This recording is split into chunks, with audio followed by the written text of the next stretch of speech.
बोलो सतगुरुदेव की जय। बंदी छोड़ कबीर परमेश्वर जी की जय। बंदी छोड़ गरीबदास जी महाराज जी की जय। स्वामी रामदेवानंद जी गुरु महाराज जी की जय। सर्व संतों की जय, सर्व भक्तों की जय, धर्मी पुरुषों की जय, श्री काशी धाम की जय, श्री छुडानी धाम की जय, श्री क्रोथा धाम की जय, श्री बरवाला धाम की जय। सत साहिब गरीब नमो नमो सतपुरुष को नमस्कार गुरु की नहीं। सुर नर मुनि जन साधुआ संतों सर्वसदी नहीं। सतगुरु साहिब संत सब डंडो तुम प्रणाम। आगे पीछे मध्य हुए तिन कुंजा कुर्बान। नराकार निर्विषम काल जाल भयबंधनम। निर्लेपम निज निर्गुणम अकल अनुबेशुंधुनम। सोहम सुरति समाप्तम सकल समाना निरतल। उज्ज्वल हिरंबर हरदमम बेपरवा अथाह वार पार नहीं मज्जतम। गरीब जो सुमर सिद्ध होई। गणनायक गलता ना करो अनुग्रह सोई। पारस पद परवाना आदि गणेश मनाऊं। गणनायक देवन देवा चरण कमल लो लाऊं। आजंत करूं सेवा परम शक्ति संगीतम। रिद्धि सिद्धि दाता सोई। अवगत गुण अतीतम सत्य पुरुष निर्मोही। जगदम्बा जगदीशम मंगल रूप मुरारी। तन मन अर्पों शीशम भक्ति मुक्ति भंडारी। सुर नर मुनि जन ध्यावे ब्रह्मा विष्णु महेशा। शेष सहस मुख गावे पूज्य आदि गणेशा। इंद्र कुबेर सरीखा वरुण धर्म राय ध्यावे। समर्थ जीवन जी का मन इच्छा फल पावे। 33 कोटि अधारा ध्यावे से 88। उतरे भव जल पारा कट है यम की फांसी। 33 कोटि अधारा ध्यावे से 88। उतरे भव जल पारा कट है यम की फांसी। कर जोरूं विनती करूं धरूं चरण पर शीश। गुरु जी राम देवानंद जी महाराज ने दियो नाम बख्शीश। कोटि कोटि सिजदा करूं कोटि कोटि प्रणाम। चरण कमल में राखियो मैं बंदी जाम गुलाम। कुत्ता तेरे दरबार का मोतिया मेरा नाम। गले प्रेम की जेवड़ी झांखें तो वहाँ जाऊं। तो करो तो बावड़ूं दूर दूर करो तो जाऊं। जो राखो तो ही रहूं जो देवो सो खाऊं। जय इब कै सतगुरु मिले सब दुख आँखों रो। चरणों ऊपर शीस धरूं कहूँ जो कहनी हो। कबीर साईं मिलेंगे पूछेंगे कुशलात। आदि अंत की सब कहूँ अपने दिल की बात। गुरु जी तुम ना भूलियो चाहे लाख लोग मिल जाहि। हमसे तुमको बहुत है तुमसे हमको नहीं। कबीर तुमरे विसारे क्या बने मैं किसकी शरण में जाऊं। शिव ब्रंच मुनि नारदा इनके हृदय न समाऊं। अब गुण किए तो बहुत किए करत न मानी हार, बावे बंदा बख्श दियो, बावे गर्दन उतारे। अवगुण मेरे बाप जी, बख्शो गरीब नवाज। जो मैं पूत कपूत हूँ, बहुर पिता को लाजी। मैं अपराधी जन्म का, नख सिख बरे विकार। तुम दाता दुख भंजना, मेरी करो सवार। बंदे तू कर बंदगी, बंदे तू कर बंदगी। जय चावे दीदारे, अवसर मानुष जन्म का। भाई मिले न बारंबार, मानुष जन्म दुर्लभ है ये मिले न बारंबार। जैसे तरवर से पत्ता टूटे गिरे, वो बहुर न लगता डार। मानुष जन्म पाय के जो नहीं रटे हरि नाम। जैसे कुआ जल बिना बनवाया क्या काम। राम नाम रटते रहो, राम नाम रटते रहो। जब तक घट में प्राण, कब हो तो दीन दयाल के बनक पड़ेगी कान।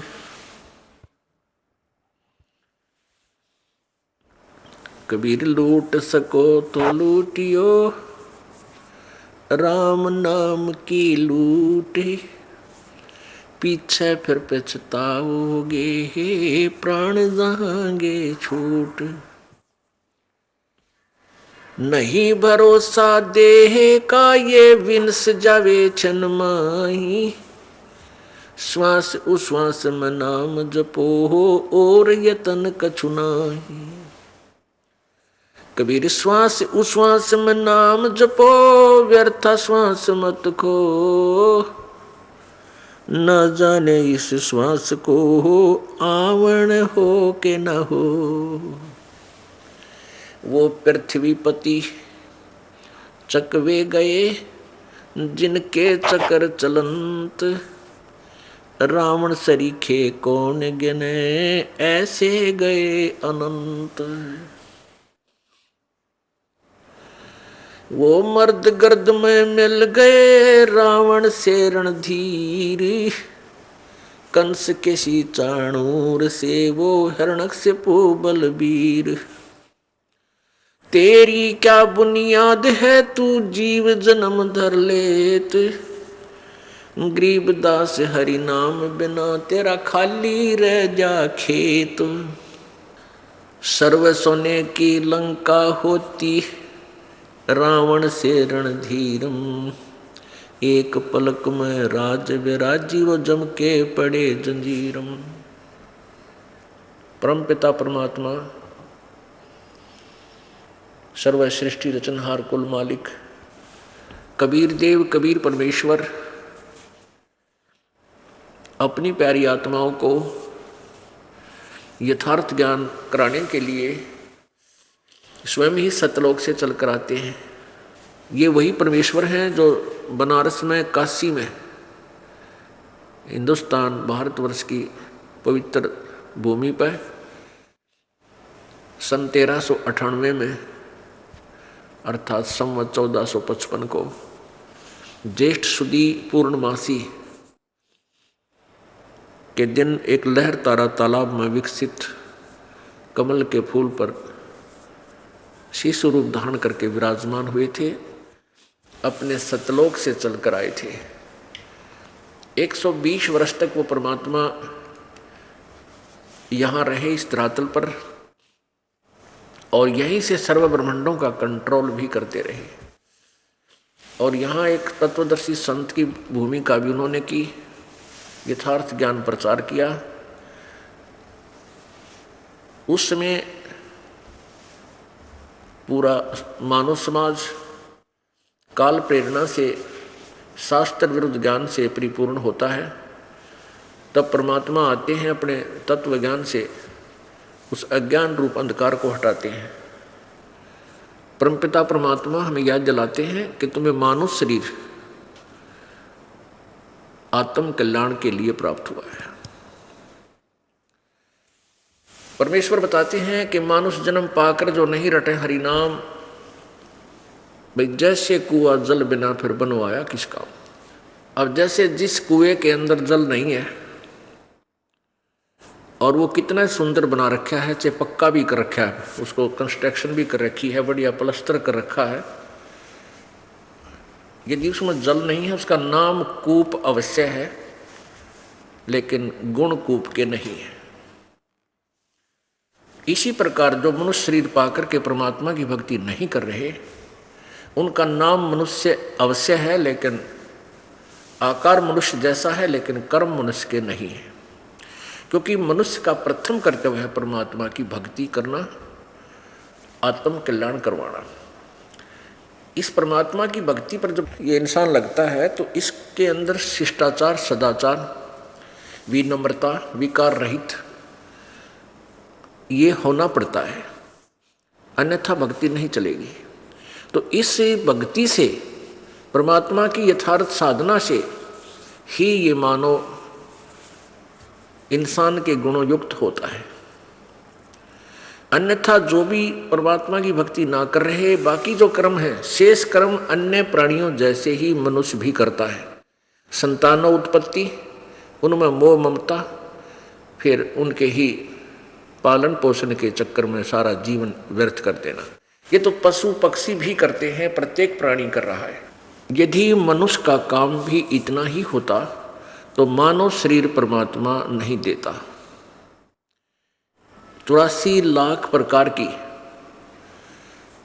योनियां प्राणी बना रखे हैं, एक और बना देता और स्वरूप बना देता, उसको क्या देर लगती।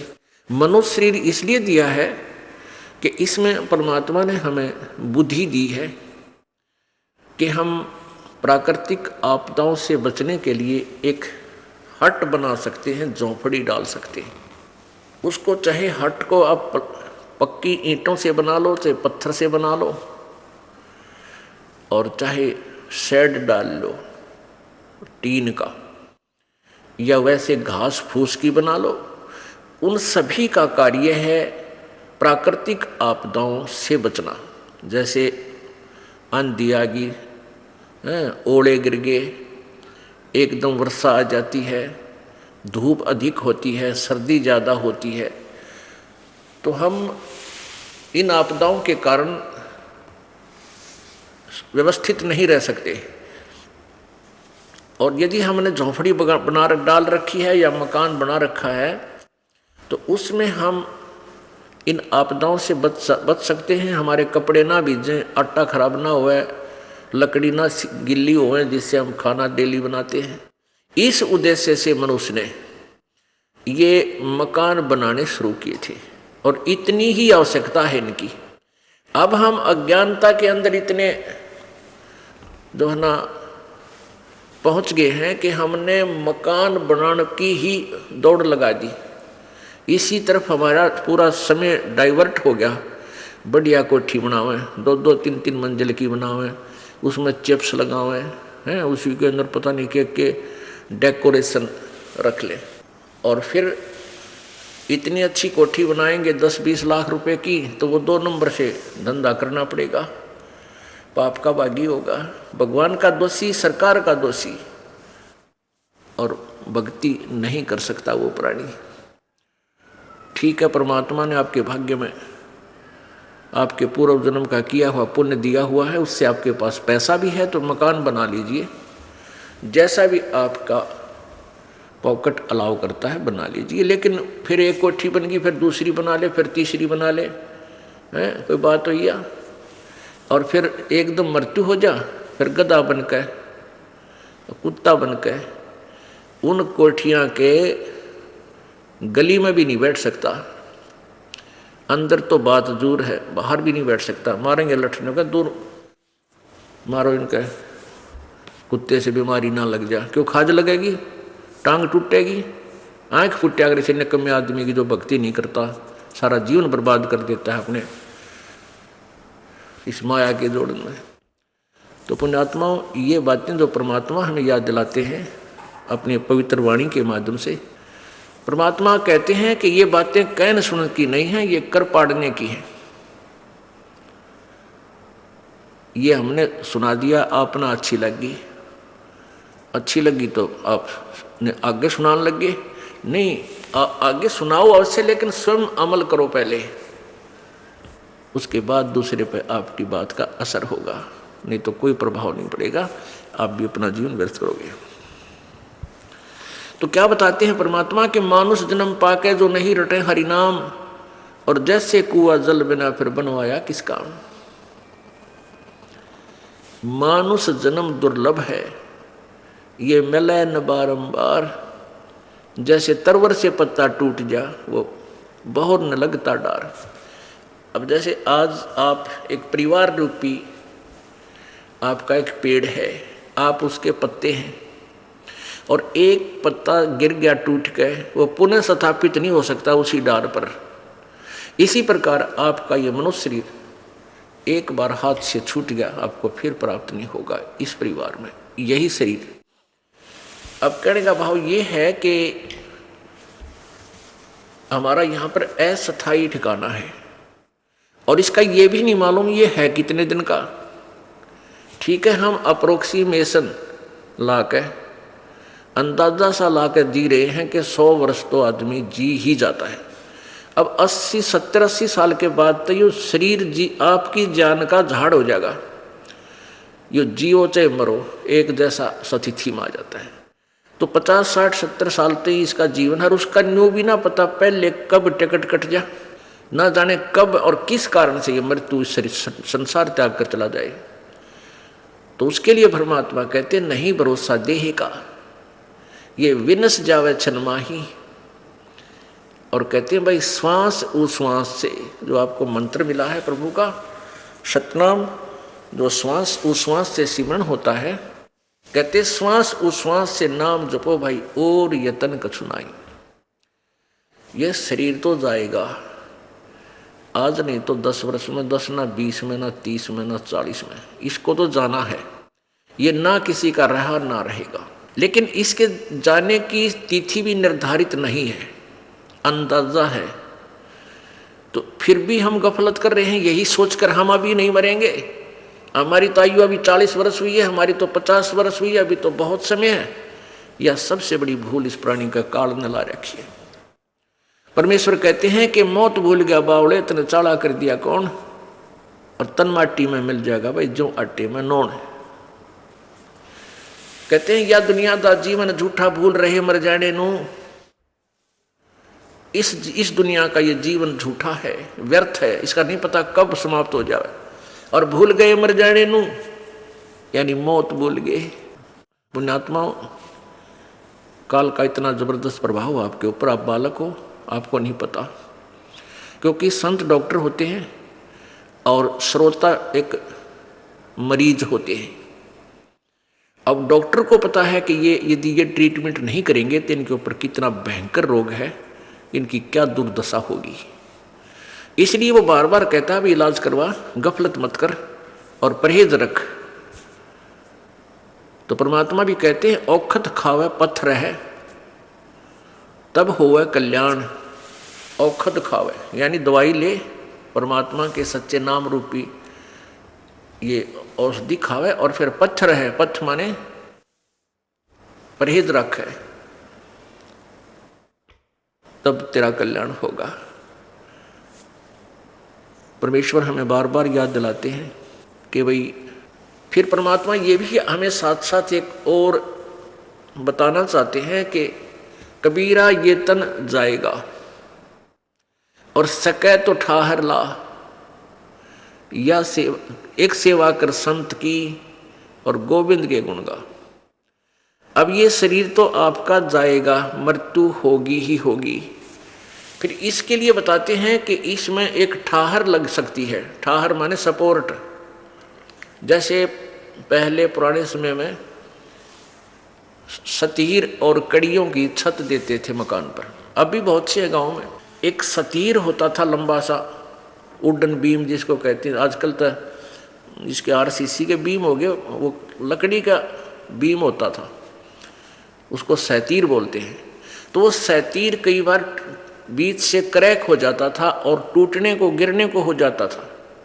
अब जैसे वो वुडन बीम होता है सैतीर, वो टूटने को हो जाता, उसमें क्रैक आ जाता बीच में, सेंटर में, और गरीब व्यक्ति रिप्लेसमेंट नहीं कर सकता अपने मकान की छत की। तो क्या करते थे, उसके नीचे एक और सपोर्ट दे देते थे, उसी जहां क्रैक हो रहा था उसके नीचे। उसको थूणी भी बोल देते हैं और उसको बड़ी भी बोल देते हैं। बड़ी लगा दी नीचे, यानी और एक पिलर सा लकड़ का एक डंडा, अच्छा मोटा, कड़ी से भी मोटा, वो उसका लगा दिया करते नीचे, उसको सपोर्ट दे करके। तो उसको ठाहर बोलते हैं, ठाहर। वो ठाहर लाने के बाद वही सैतीर बनवाना 20-30 वर्ष और निकाल देता था। वह छत नहीं गिरती थी, डिस्टर्ब नहीं होता था। ऐसे परमात्मा हमें याद दिलाते हैं कि यदि तू इस जीवन को एक्सटेंड भी करवाना चाहता है, वैसे तो तेरा कोई भरोसा नहीं है। ये तो उस वुडन बीम से भी कमजोर शरीर है आपका, और कभी भी किन्हीं कारणों से ये विनाश हो सकता है। और इसमें आप कुछ ठाहर लाना चाहते हो, इसको एक्सटेंशन करवाना चाहते हो, तो क्या बताया है, कबीर ये तन जावेगा सके तो ठाहर लाए, एक सेवा कर संत की और गोविंद के गुण गाए। संत की सेवा करने का तात्पर्य है कि पूरे संत, पूर्ण संत को ढूंढ कर, खोज कर, उनके द्वारा बताए गए भक्ति मार्ग पर आप लग जाइए, और जो वो मंत्र जाप आपको दें उस नाम का जाप कीजिए। अब परमात्मा आपको बताते हैं कि राम नाम रटते रहो जब तक घट में प्राण, और कदे तो दीन दयाल के भनक पड़ेगी कान। अंतिम श्वास तक, जब तक तेरे शरीर में श्वास है तब तक तूने इस भक्ति का स्मरण, इस नाम का सिमरण करते रहना होगा। और कहते फिर कदे तो दीन दयाल के भनक पड़ेगी कान। परमात्मा कहते हैं कल्पे कारण कौन है, कर सेवानी काम, और मन इच्छा फल देऊंगा जो पड़े मेरे ते काम। अब परमात्मा कहते हैं तू कल्पना छोड़ दे, और जो हम मार्ग तुझे बता रहे इस अनुसार तू भक्ति करता रहे,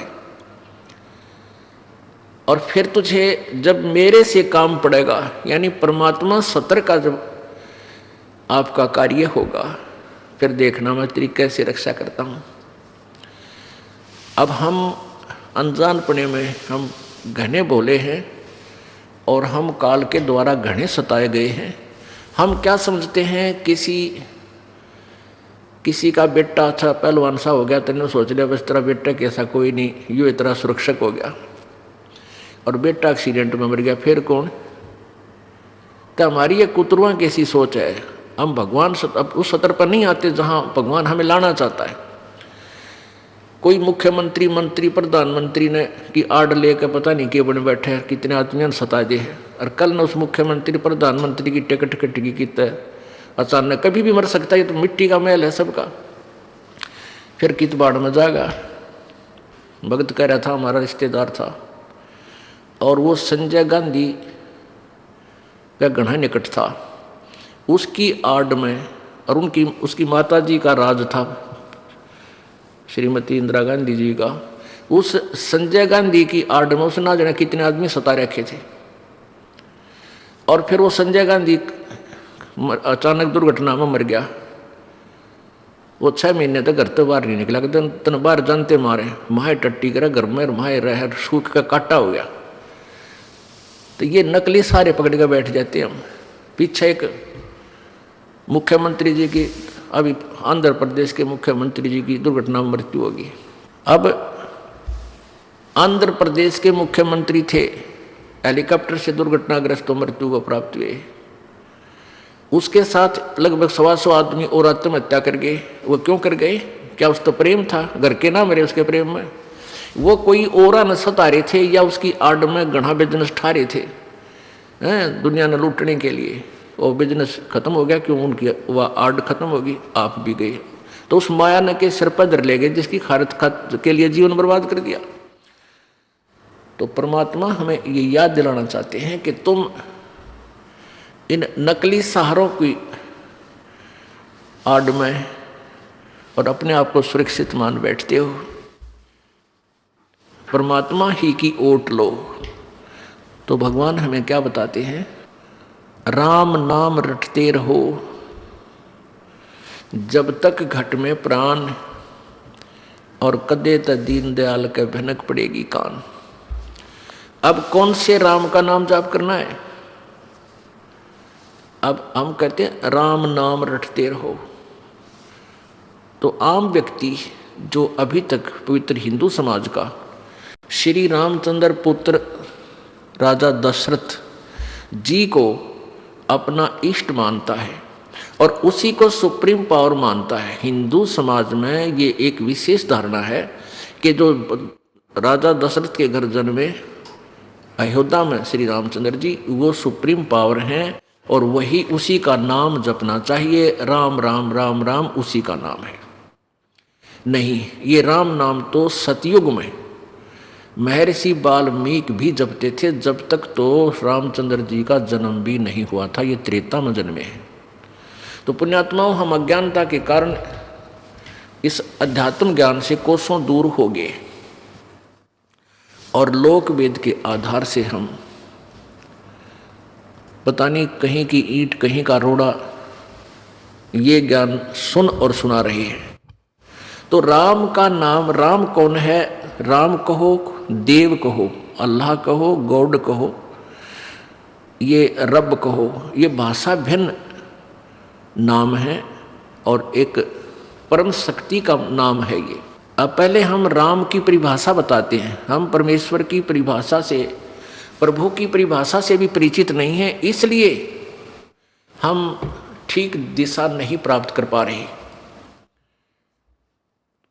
राम का अर्थ है वो शक्ति जो सबका कंट्रोल करती है, वो पावर जो सबका कंट्रोलर है, सबका उत्पत्ति करता है।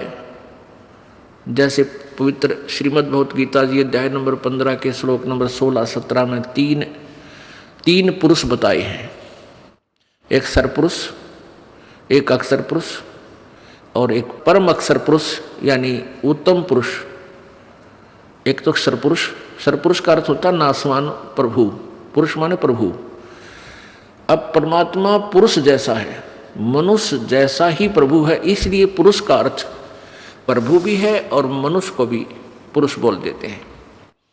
क्योंकि हम परमात्मा के ही नाम पर अपने नाम रखते हैं, जैसे रामचंद्र रख लिया, कृष्ण रख लिया। तो इस तरह वो राम अलग हैं जिनके आधार से हम प्रभावित होकर अपने नाम रखते हैं। तो पुरुष माने, पुरुष मीन प्रभु। तो एक उत्तम पुरुष तो अन्य है, अर्थात सरपुरुष और अक्षर पुरुष से जो श्रेष्ठ परमात्मा है वो तो कोई और है। वही परमात्मा कहलाता है, वही तीनों लोकों में प्रवेश करके सबका धारण पोषण करता है। वो अव्यय ईश्वर अविनाशी परमात्मा है।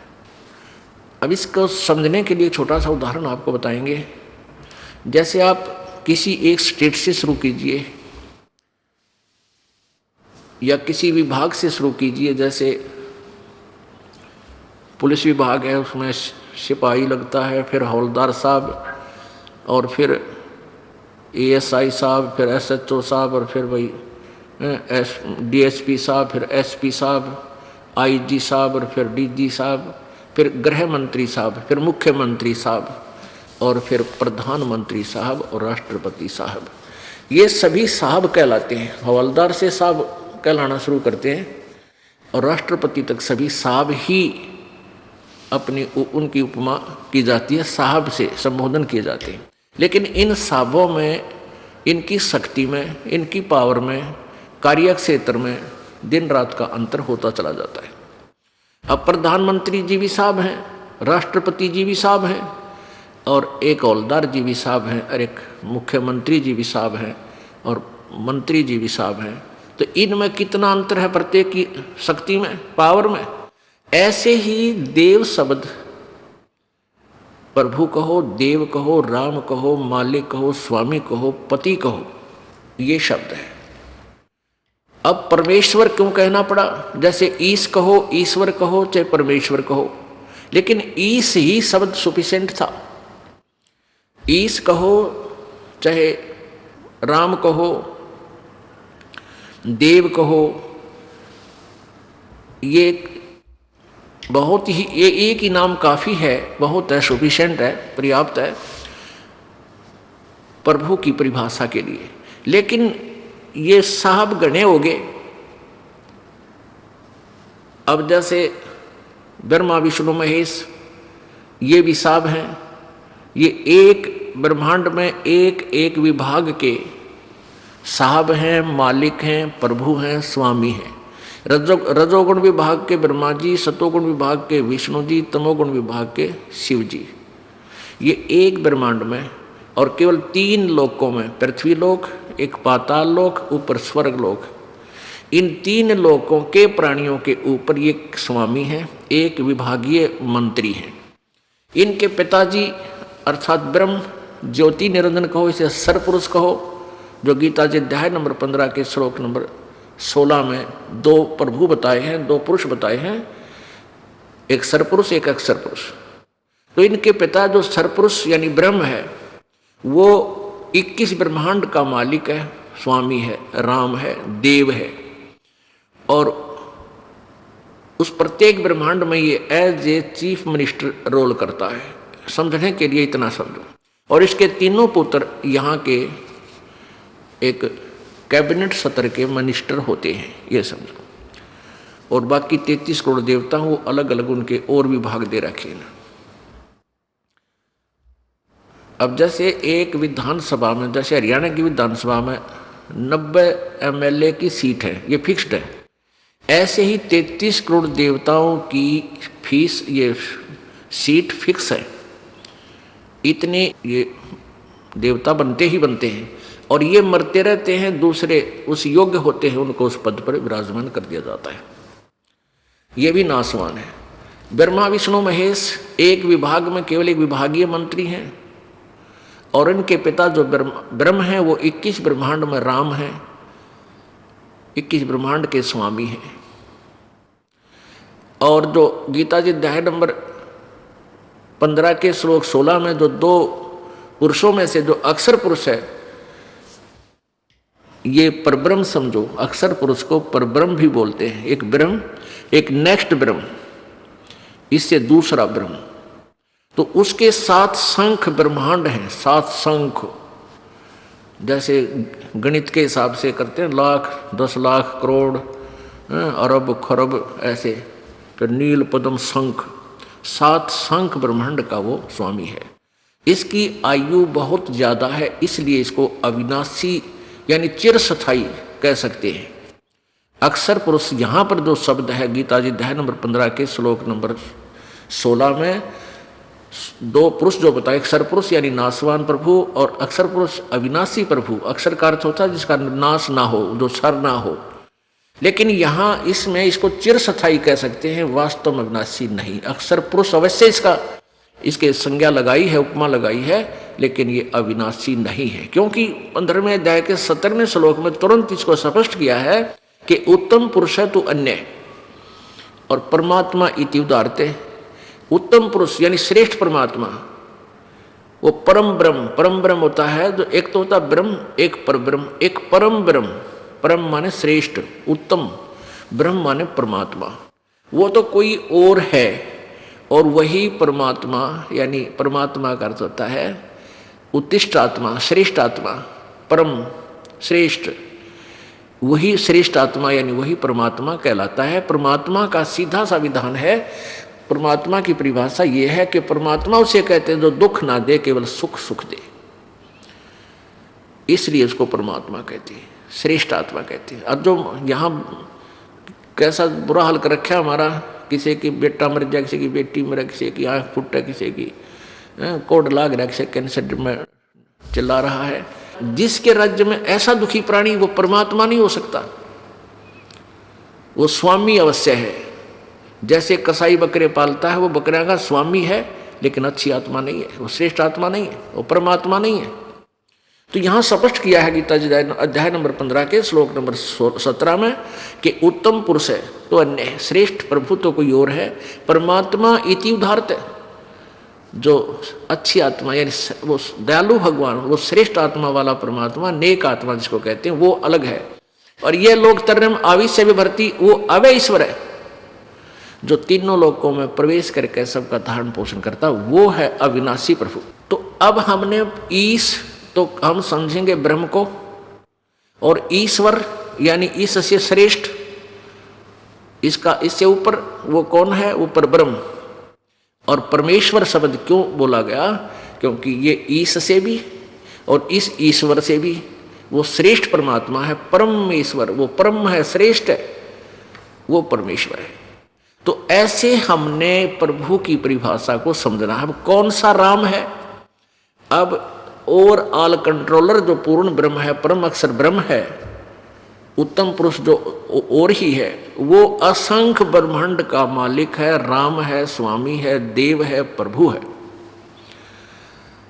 अब हमने शिव भगवान को, जो यहाँ का त्रिलोकीय विभागीय, एक विभागीय मंत्री है एक ब्रह्मांड में, उसको महादेव की संज्ञा से, महादेव की उपमा से सुशोभित करते हैं। महादेव, महादेव का अर्थ होता है बड़ा भगवान।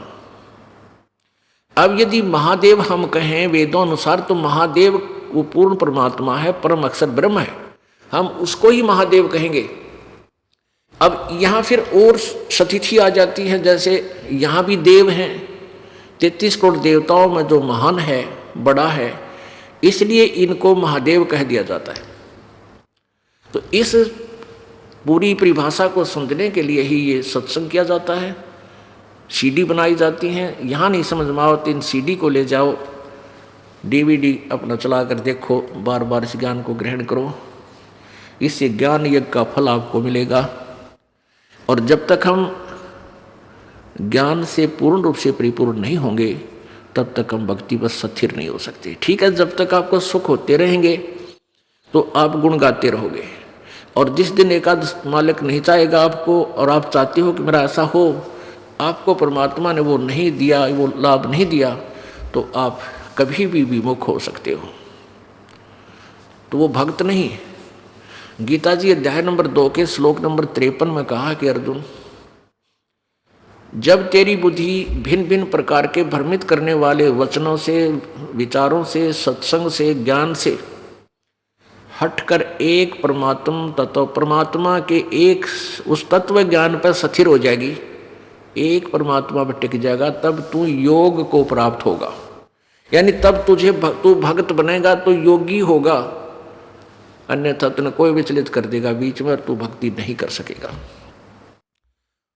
तो ये दास चाहता है कि आपको ऐसा ज्ञान सुनाऊं कि आप बीच में अपनी भक्ति में विचलित ना हो। नहीं तो परमात्मा क्या बताते हैं, 100 वर्ष सतगुरु की पूजा, एक दिन आन उपासी, वो अपराधी आत्मा फिर पड़े काल की फांसी। 100 वर्ष तो हमने बताया इस मार्ग को करते रहिए, और एक दिन आन उपासना कर लीजिए अन्य देवताओं की, या कोई और पूजा कर लीजिए, कहते हैं वो अपराधी आत्मा फिर पड़े काल की फांसी। अब इन बातों को बहुत गहराई से आपने सोचना पड़ेगा कि प्रभु ने ऐसा क्यों कहा। अब जैसे आपने 2 वर्ष, 4 वर्ष, 5 वर्ष, 10 वर्ष इस दास से उपदेश लेकर के मर्यादा में रहते हुए साधना की, आपके पुण्य गुड अकाउंट में लिखे गए, फिर आप विचलित हो गए, इस भक्ति मार्ग से विचलित कर दिया किसी नालायक व्यक्ति ने, और आप में ज्ञान था नहीं, तो आप काल की फांसी गल गई। आप कहे आप अन्य पूजा करने लगी या पूजा करनी ही बंद कर दी, तो आप काल की डोर में बंध गए। क्योंकि जो साधना आप कर रहे हो ये 2-4 वर्ष करने के बाद आप ब्रह्मा विष्णु महेश की उपाधि प्राप्त करने योग्य पुण्यकर्मी प्राणी बन जाते हो। और उससे पहले आपको ना जाने कितने सुख स्वर्ग में, महास्वर्ग में, क्योंकि जैसे आपको ये 5-7 मंत्र दिए जाते हैं, इनसे बीच के जो मंत्र हैं 5, ये प्रत्येक इष्ट जो देव हैं जैसे ब्रह्मा जी, विष्णु जी, शिव जी, दुर्गा, गणेश, इनके मंत्र हैं। इनकी मंत्र के नाम की मजदूरी से आप जो परमात्मा से विमुख हुआ प्राणी इनके पास पहुंच जाएगा। तरतीब वाइज पहले मान लीजिए आप गणेश जी के लोक में चले गए, उस प्रथम मंत्र के जो आपको गणेश जी का मंत्र दिया जाता है उसकी कमाई से, तो वहाँ आप गण बन जाओगे। वहाँ पर यो गणेश उनका मालिक है, गणों का। गण माने वहाँ पर देव, गण कहो उन्हें देव कहो। वहाँ के जो साहब हैं, वहाँ की अच्छी आत्माएं हैं, उच्च पोस्ट प्राप्त हो जाती है। तो वहाँ रिद्धि सिद्धियाँ होती हैं आप में, आकाश में उड़ जाना, इस तरह की बहुत सी सिद्धियाँ आप में हो जाती हैं। जब चाहे यहाँ आ जाना है, किसी में प्रवेश करके सूक्ष्म शरीर हो जाता है प्राणी का, किसी अपने मित्र में या अपने कोई खास रिश्तेदार में या बड़े बेटे में आया, प्रवेश करके आशीर्वाद दे गया, ऐसे अपनी कमाई बर्बाद कर जावे, फिर पितर रूप में दिख जावे। इस तरह की ये कलाबाजियाँ ये प्राणी करके अपना जीवन बर्बाद कर देता है, वो कमाई नष्ट कर देता है। उसके बाद ये जाएगा ब्रह्मा के जी के लोक में, वहाँ भी ऐसे ही स्वर्ग है, अलग से एक व्यवस्था है, न्यारा लोक है, तो वहाँ बहुत अच्छी पोस्ट प्राप्त होगी। उसके बाद फिर जाएगा ये शिव जी के लोक में, फिर विष्णु के लोक में, फिर दुर्गा के लोक में। जब वहाँ इसका जोड़ा सा जड़ लेगा, वह सारी कमाई नष्ट हो जाएगी। फिर इसके पास रह जाता है वो 2 मंत्र के जाप की कमाई, और साथ में ये यज्ञ करते हो।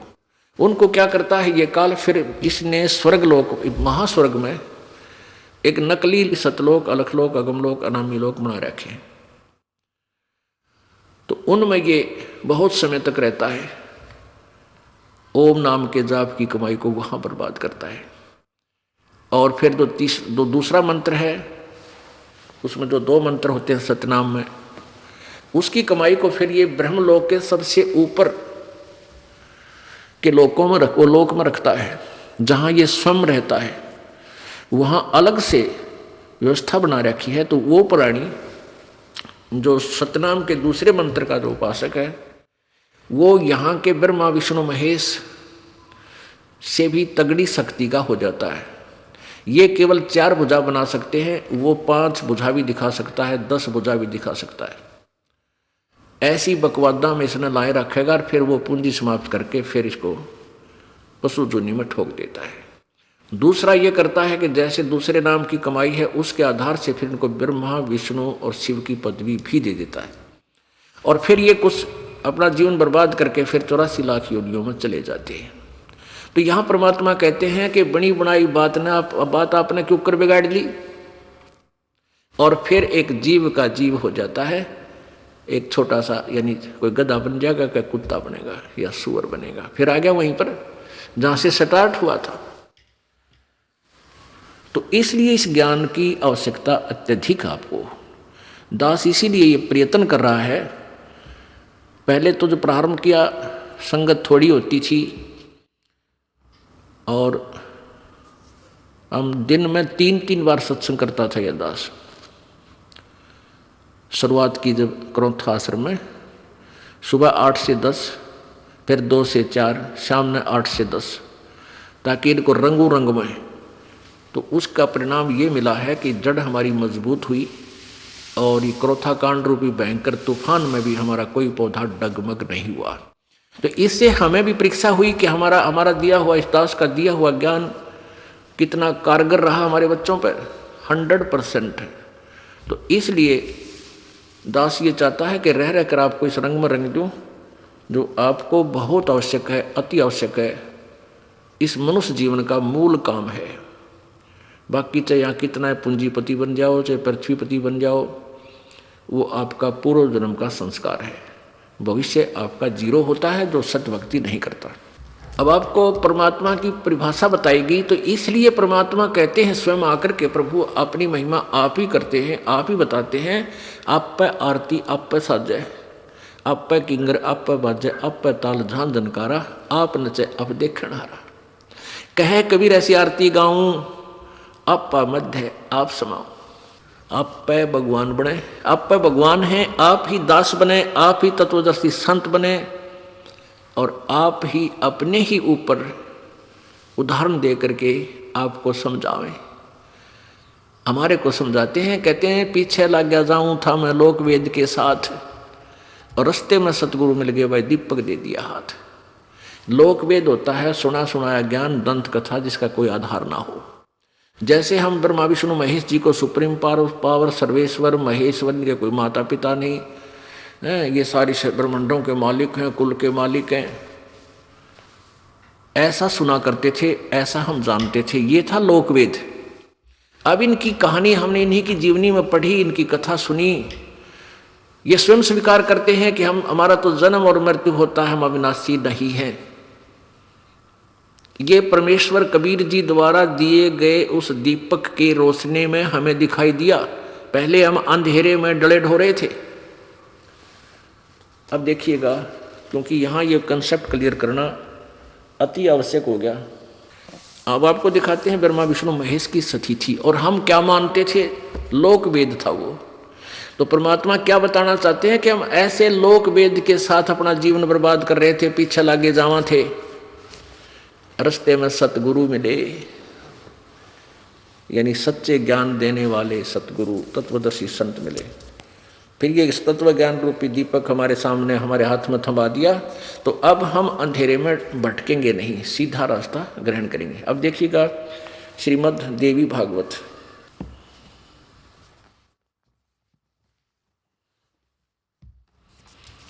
ये कहाँ से प्रकाशित है?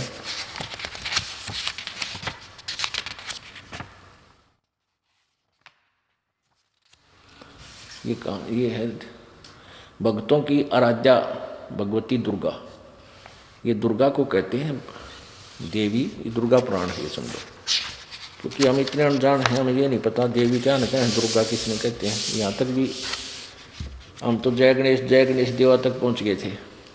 अब संपादक हैं हनुमान प्रसाद पोदार चिमनलाल गोस्वामी, और ये कहाँ से प्रकाशित है? गीता प्रेस गोरखपुर से। प्रकाशक एवं मुद्रक हैं गीता प्रेस गोरखपुर, गोविंद भवन कार्यालय कोलकाता का संस्थान। ये इनके फोन नंबर फैक्स नंबर है। इस पुस्तक के 123 पृष्ठ पे और तीसरा स्कंद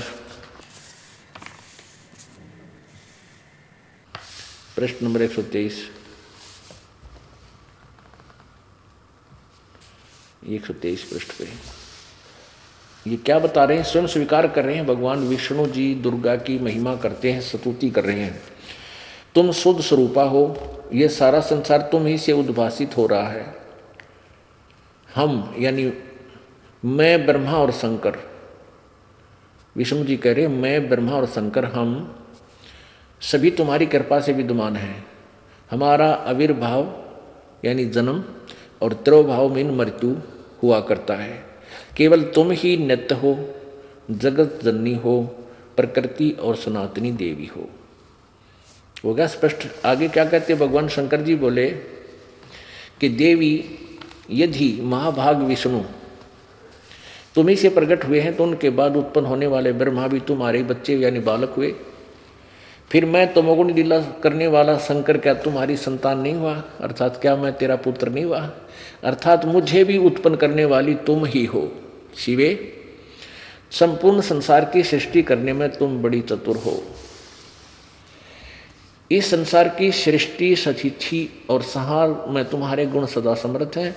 उन्हीं तीनों गुणों से उत्पन्न हम यानी ब्रह्मा विष्णु एवं शंकर नियम अनुसार कार्य में तत्पर रहते हैं। अब इस एक ही विवरण से कितनी बातें सिद्ध होगी?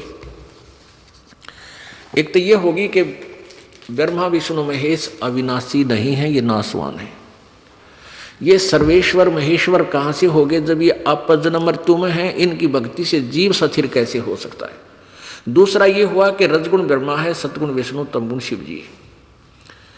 और तीसरा ये हुआ कि ब्रह्मा विष्णु महेश की माता दुर्गा है, देवी है। और अभी तक हम इनके विषय में क्या सुना करते थे? वो लोक वेद था। तो परमात्मा कहते हैं पीछे लग गया जाऊं था मैं लोक वेद के साथ, और रास्ते में सतगुरु मिल गए, ये दीपक दे दिया हाथ। अब ये तत्व ज्ञान रूपी टॉर्च आपके हाथ में है। अब इसकी रोशनी में हम भटक नहीं सकते।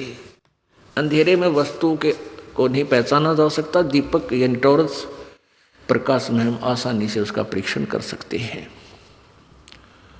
तो अभी तक जो लोकवेद परमात्मा, इसलिए आप पे आरती, आप पे साजे, आप पे किंगर, आप पे बाजे, आप पे ताल झांझ झनकारा, आप नचे आप देखना रहा।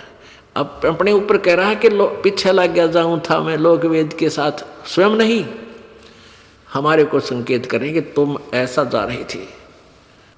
और जैसे मुझे भगवान सतमार्ग मिल गया, क्योंकि वो स्वयं रोल कर रहे थे एक शिष्य का, स्वयं सुयोग्य शिष्य का स्वयं वो रोल कर रहे थे एक तत्वदर्शी संत का। और परमात्मा वे थे ही थे और हैं और रहेंगे। तो उन्होंने हमें ये संकेत किया है कि तुम ऐसे ही भटक रहे हो, उस लोकवेद के आधार से तुम गलत साधना करके अपना जीवन व्यर्थ कर रहे हो। तो अब क्या इस सारी थ्योरी से सारा सिद्धांत प्रकरण आपको दिया, इसका उद्देश्य क्या था समझाने का? कि परमात्मा कहते राम नाम रटते रहो, राम नाम रटते रहो, जब तक घट में प्राणी, भाई कदे तो दीन दयाल के बनक पड़ेगी कान। अब कौन से राम का जाप जपे, कौन से राम का नाम जपे? अब हम राम नाम सुनते ही श्री रामचंद्र जी अयोध्या के राजा दशरथ के पुत्र के ऊपर हमारी सुई चली जाती थी माइंड की। हमारी बुद्धि वही पहुंच जाती थी कि वो राम है, उन्हीं का नाम जाप करना चाहिए। अब इस तत्व ज्ञान की रोशनी से हमें पता चला कि राम कौन है। अब हमने उस राम की भक्ति करनी है। कौन से राम की? श्रीमद् भगवत गीता जी अध्याय नंबर 18 के श्लोक नंबर 62 में कहा है, गीता ज्ञान दाता ब्रह्म ने श्री कृष्ण जी में प्रवेश करके उस सरपुरुष ने बोला है कि अर्जुन तो सर्वभाव से, यानी और किसी देव में किसी भगवान में आस्था मत रख, तू सर्वभाव से उस परमेश्वर की यानी तत्व ब्रह्म की शरण में जा। तत्व माने उस, ब्रह्म माने परमात्मा परमेश्वर। अब जैसे आपको बताना कि यदि ईश शब्द सुफिशिएंट है परमात्मा के लिए, ईश, लेकिन ईश्वर इस परमेश्वर इसलिए कहना पड़ा कि ये और भी मालिक बने बैठे हैं, तो उन पर हम ज्यादा आसक्त होने के कारण हम उस, इसलिए वो परमेश्वर कहना पड़ा, तत्व ब्रह्म कहना पड़ा।